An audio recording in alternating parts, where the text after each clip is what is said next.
azi bafethu i-defensive midfielders emhlabeni sesuku uzibona bafethu izinja ezinkulu bafethu Patrick Vieira inje yasekasi leyo bafethu ilala phandle. Patrick Vieira wayenemilenze emide.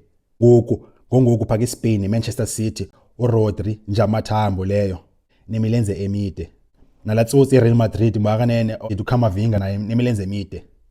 Le out izakwazi uqutha ibhola umuntu engakazitholi noba seyifikile ucefana ujonga iseza kanti seyithatha ibhola jo.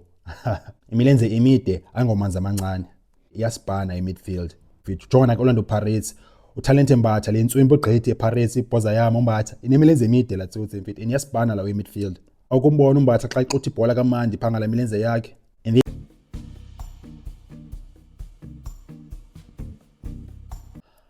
Majita enkosi ngobuyela kwichannel igama lami nguseko Majita kuFootball SA lona.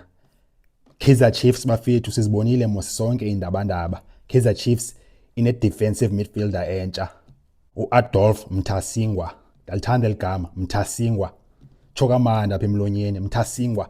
Apha kule video bafethu siyajonga ireason Kaizer Chiefs ba isayine lena iplayer. Bezikhona ioptions. Xa sekuphela le video bafethu uzawubaseleka uthi hayi jonga Kaizer Chiefs isayine iplayer egrand. I1 na reason ibalulekileyo obvious. I-good player lena but ngithathe lo egrand. I1 na reason ibalulekileyo reason i1 ndangena kuyo la reason ndafumana reason eziyi5 bafethu eziyenza le player ibe special Majita. Kaizer Chiefs ibinazi options bafethu njengeyiphi na club bafethu xa uzosana iplayer ujonga iplayers ezi more than 1 2 3 players. Kaizer Chiefs sava ba ejonge usiphephelo sithole bathusi Obas yajonga la out eZimbabwe iNamibian bangana nomjita la mjita udlala iScotland FC.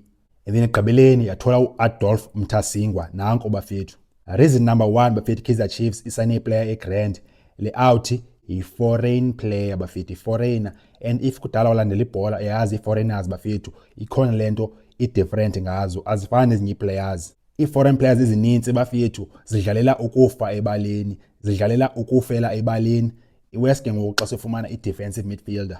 If yajonga iPSL bafethu i-clubs ezininzi i-foreigners ziphela zizigcina umuntu naxa se-retireshile bafethu phela efumana umsebenzi apha eklabhini because la majita ayazinikezela kumsebenzi. La majita abaselwa yintoni bafethu bayayazi ba ziyi5 qha bafethu i-foreign sports kuzo zonke iiclubs zaPSL bafethu. So yazi la majita xa bedlala bafethu akhompyutha neeplayers zonke mhlawumbe zaseTanzania kanye umuntu if ngwaseZimbabwe ukhompyutha nazo zonke iiplayers zaseZimbabwe bafethu. And not just i-player dlala iposition yakho uyazi njengoba udlala apha as midfielder number 6. If Kaizer Chiefs ibone iwing yaseZimbabwe entswimpo okanye yaseMalawi entswimpo next season la muntu ongathatha indawo yakho bafethu ngokungadlala iposition yakho because only 5 foreign players can be signed by a team. Uyabona bakuthena amajita ezinikezela kangaka bafethu and la majita most yawo apha usuka khona kwezinye i-leagues zakwezinye country akho leagues eAfrica bafethu awunokwazi pha uphila ufumana isonka ngoba i-professional football player. So xa ilapha eMzantsi la majita i-survival okanye indlala so Kaizer Chiefs izawuthola i-value apha.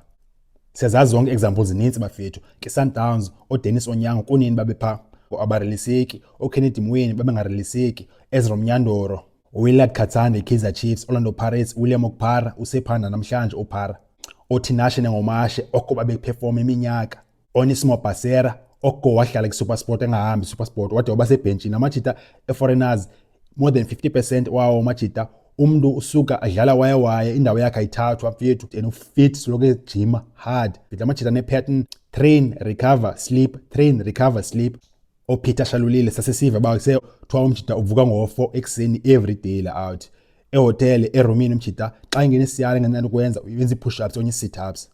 Orlando Pirates uDion Hoto nanko akho left back ekwazi ufika pha bafethu. Hoto kudala ibambe la position Hoto ufit intense ucommitted umjita disciplined season after season game after game. Hoto ezinye players bafethu around the 60th 70th minute senqapha uHoto uyambona basoloko sesikuteni mfethu lakaka even ngaka 80th even ngaka 89th minute uHoto uyasprinta jo. Foreign players can give you that and zininzi ngakubizela amagama amaninzi bafethu. So Kaizer Chiefs ngosayina uAdolf Mthasingwa isayina iplayer engaba consistent Kaizer Chiefs for 10 years bafethu out na 27 ngoku le out ingayiseva iKaizer Chiefs for 10 years bafethu at the same level. Uxolo ngophazamisa, before siqhubekeke ndicela isupport, nishaye ulike okanye usubscribe. Nenye into sicela ningaskiphi ii-ads xa zingena apha kwi-screen. As i-content creators iyanceda kakhulu loo nto if aniskiphi ii-ads. Inkosi bafethu.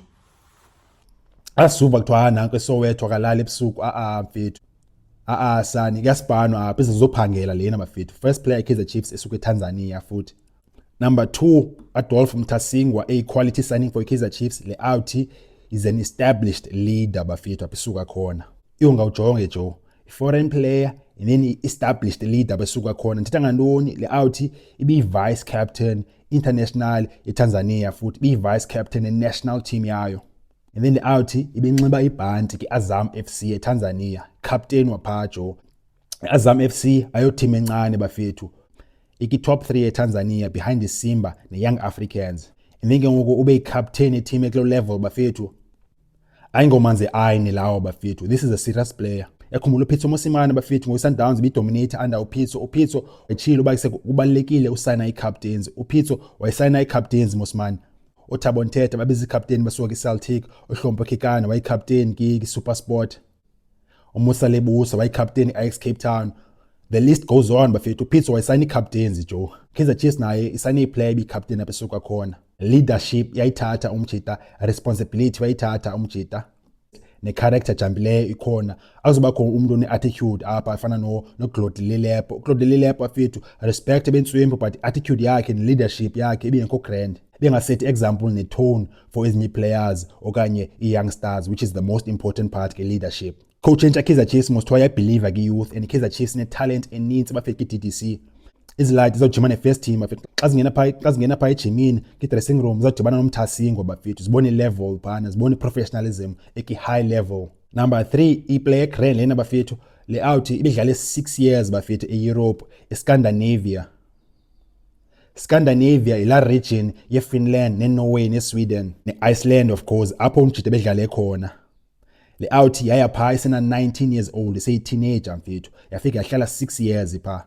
Lo iyathetha kakhulu bafethu nge-character ne-discipline kamjida. And Iceland kuyabanda Joe, akuthiwa i-Iceland nje. And i-football yakhona ayifani Joe, phana i-football yaphana i-disciplined kakhulu, i-structured and i-physical futhi. Leout yakwazi uhlala phaa iminyaka 6 years bafethu from the age of 19. This is not just a player, this is a man, indoda le. Ayonkwenkwe lena bafethu. Enye into ndilibeleke kule point benisuka kuyo bafethu, Leout iqhelile i-big crowds bafethu. Azam FC inayo i-following. And then ibidlala ne-matches ezininzi bafethu against iSimba plus ne-Young Africans egcwala i-stadium. Bangathi udlala ne-Chiefs ne-Parade ke apho. Umjida una-experience eza games. Akazukothuka Kaizer Chiefs fans xa zigcwala i-stadium qho mfethu every week 40,000, 50,000 fans. Umjida uzokwazi uadapta adlale grand game yakhe apho. Number 4 reason bafethu Kaizer Chiefs isayine i-player e-grand. Leout i-body type yayo i-grand bafethu, inemilenze emide Leout. The lad has long legs. Equality leyo for i-defensive midfielder, and I'll tell you why. Uyakwazi utacklisha ngokangumtachi nomtacha, uyakwazi uwina ibhola umuntu akangumtachi nomtacha bafethu. Ufumana ibhola nje umuntu ongamtachanga imilenze yakhe. Because yakho mide bafethu, yakwazi ufika kwezinye indawo ezinye players zingakwazi ufika kuzo. Pass yakwazi intercept ezinye players zingakwazi intercept bafethu. And la milenze yakwazi recoverisha grand after wenze mistake, because uyakwazi ucoverisha ground fast. Unyenzelekanga ube ne-speed kakhulu. I-speed sakho unyenzelekanga sibe phezulu. Ezinye players zona zithatha 6-8 steps wena ukwazi uthatha 3-4 steps. And siyazazi bafethu i-defensive midfielders emhlabeni sesuku uzibona bafethu, izinja ezinkulu bafethu. Patrick Vieira inje yasekasi leyo bafethu, ilala phandle. Patrick Vieira wayenemilenze emide. Ngoku phaka eSpain neManchester City, uRodri nje amathambo leyo nemilenze emide. Nalatsotsi eReal Madrid mbakanene uKamavinga naye nemilenze emide. Leout izakwazi uqutha ibhola umuntu engakazitholi noba seyifikile, ucefana ujonga iseza kanti seyithatha ibhola Joe. Imilenze emide angomanzi amancane, iyasibhana i-midfield. Mfethu jonga Orlando Pirates, utalent Mbatha le ntswimpo gqithi ePirates, ibhoza yami Mbatha inemilenze emide latsotsi mfethu, iyasibhana lawo i-midfield. Akumbona uMbatha xa iqutha ibhola kamandi phanga la milenze yakhe. And then i-reason number 5 bafethu Kaizer Chiefs ithole i-player e-grand. Leout bafethu iyakwazi u-accelerate bafethu, iyakwazi usuka nebhola futhi. Accelerate nje, ndithetha nge-acceleration noba okay Joe, ngohamba nebhola, udriver nebhola Joe.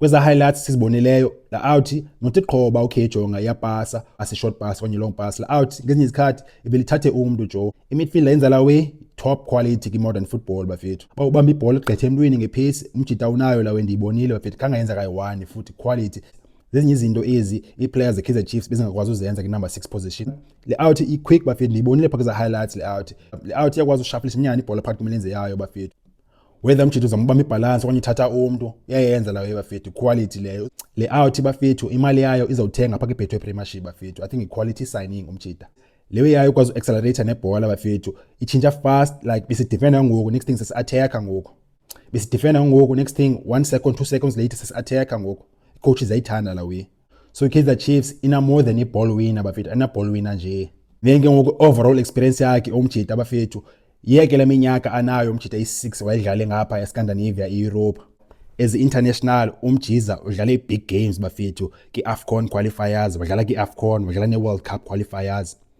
le out futhi with Azam umjita udlale even CAF Champions League wadlala na ki CAF Confederation Cup iplayer lena machita eninzi education experience umjita ayitholeyo bina phaka Scandinavia bafethu umjita ngiyazipini bisana 19 2021 ebesibana under i-coaches ezi highly qualified bafethu kwela side yonke coach bafethu i-highly qualified ne-pro license ngapha ya and umjita uthole i-education ne-training for 6 years kwela side bafethu so i-base yakhe i-grand as a footballer Kaizer Chiefs isane footballer bafethu and the last word bafethu ngifuna uyithetha ndibone ngoku i-comment before ngiqale le video khona istory ngathi siyahamba ngoku social media kuthetha isasithipha besicoach Kaizer Chiefs co-coach uCedric Kazi uthiwa okay umjita wayispanile nale out and then uthi Kazi ajonga iplay grand le inswe umjita qha nje umjita ngase injury concerns zakhe wonke umuntu wavela oba stress ojonga la we qombe Kazi intoni enkonde mamthethele wejo ngeke ngiqanjonga manama okay thini indaba ye-injury thini story okay umjita last season umjita be out for 8 months nxa ye-ankle injury yazi ankle injury bafethu sisimoko lithambo eliya